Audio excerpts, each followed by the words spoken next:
الأهم التي جئتم بها إلى كوب 28 هنا في دولة الإمارات، وما هي الإجراءات والخطط التي تريدون أن تحصل ويتم تفعيلها هنا اليوم؟ Thank you so much for having me. First of all, we congratulate the UAE government and its leadership, His Highness Sheikh Mohammed bin Zayed Al Nahyan, for conducting such a fabulous and important event here in Dubai. Pakistan has been an advocate for the climate finance. We have always been advocating that there are countries and economies who have not contributed towards the carbon emission, but they are one of the worst affected by this climate disaster. In terms of mitigation, in terms of climate adaptation, in terms of receiving climate finance to focus and have resolution on all those challenges, a loss and damage fund was advocated in COP27 by Pakistan, and it was acknowledged and accepted by more or less all the parties. Today we have seen its operationalization, not particularly in that fund, but generally announcement by the President of UAE of this grand $30 billion commitment, which we do understand is not according to the climate needs and requirements, but it's a very ambitious start. It's a very an initiation which would be remembered in history when all these fundings which would be committed, we hope in future, would make it a remarkable way, particularly for the global south. دولة الرئيس من المعروف بأنه باكستان لم تستطع أن تتخذ أي إجراءات استباقية للتخفيف من أثر الفيضانات المدمرة التي تحصل في باكستان، والأرقام الأخيرة والدراسات الأخيرة تشير أنه هذه الشدة وهذا الضرر سيزداد بالسنين القادمة. فبالتالي أيضا إنشاء والتفعيل اللي صار البارحة لصندوق الخسائر والأضرار يعتبر مهم جدا. كيف نظرتم إليه؟ وما هي الآلية المثلى ربما للتحرك خلال المرحلة القادمة؟ Well, as far as the loss and damage fund is concerned, I feel the prime argument was accepted that the carbon emitters in different economies, which they have earned for last almost a century or so, they have now to contribute to the societies or the economies who have not contributed toward this climate damage. So morally this argument has been accepted. Now the framework had to be agreed, and initially I feel the funding would be promised and probably parked with a multilateral organ like World Bank, so that it starts swiftly, and later on, maybe within 3 years or 4 years, whatever the time frame we agree, it can be transformed to the UN agencies, and it may bring this finance in a more sustainable manner. So I feel we are heading towards the right direction. دولة الرئيس بالتحول إلى أمور أيضا متعلقة بالمناخ، كوب 28 ضمن الأمور التي طرحها على طاولة النقاش هي الدول التي تتأثر أو المناطق المتأثرة بالنزاعات. واليوم عندنا نزاع واضح في غزة مع انتهاء الهدنة التي كانت لفترة عدة أيام وعودة القصف من جديد اليوم. ما هو موقف باكستان الرسمي وما هي الجهود اليوم ربما لإنهاء هذا النزاع اللي يؤثر بكل تأكيد على كل الملفات؟ يعني ملف المناخ واحد منها، ولكن بالمقابل الأرواح التي لا تقدر بثمن. Well, first and foremost, we have been in the forefront on the platform of OIC, along with Saudi Arabia and rest of the regional countries, that such senseless violence which was perpetrated in a very disproportionate manner by the government of Israel against the vulnerable children, women, elderly of the Gaza Strip and related areas had to immediately stop. When we say immediately stop, not a single bullet could be afforded by anyone here in the region and beyond.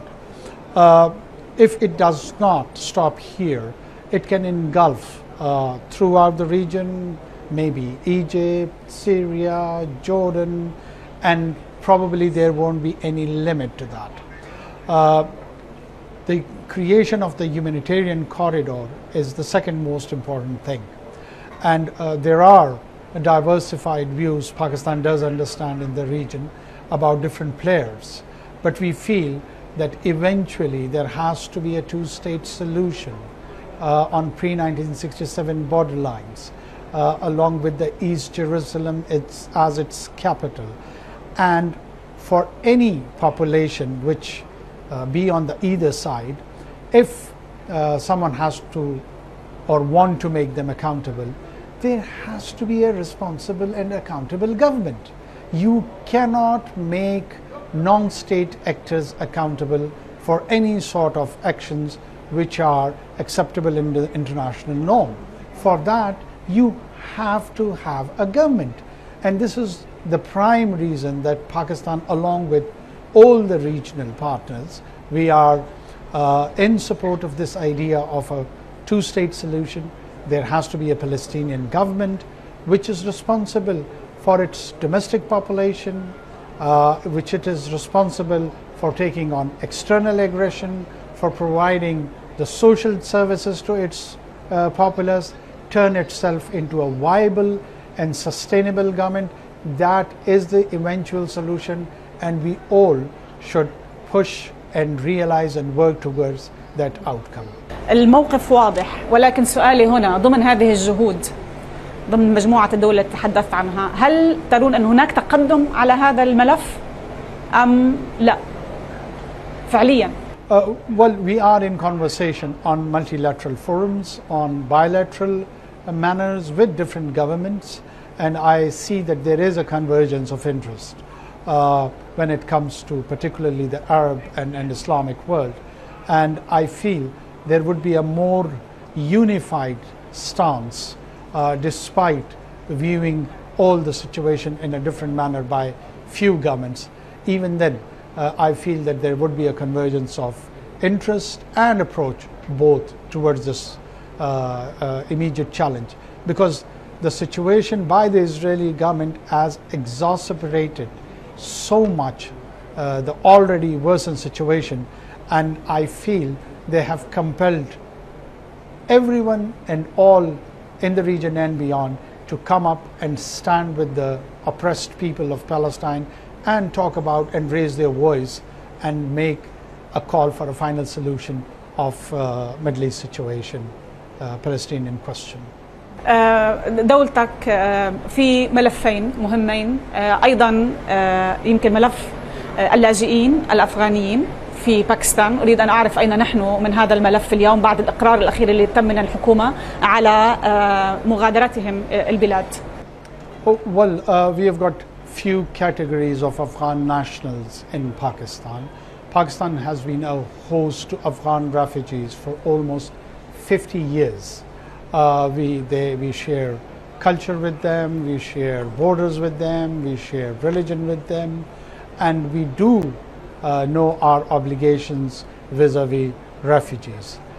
There is another category of undocumented residents, Afghan residents who have been there for last many decades, and Pakistani government feels that it is our national duty to rationalize and regulate the movement of those people.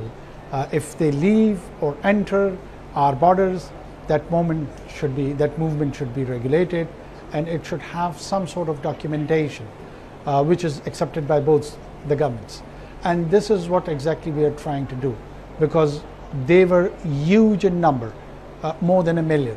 So if you have such a huge undocumented population amongst the local population, it creates social challenges, it creates political challenges.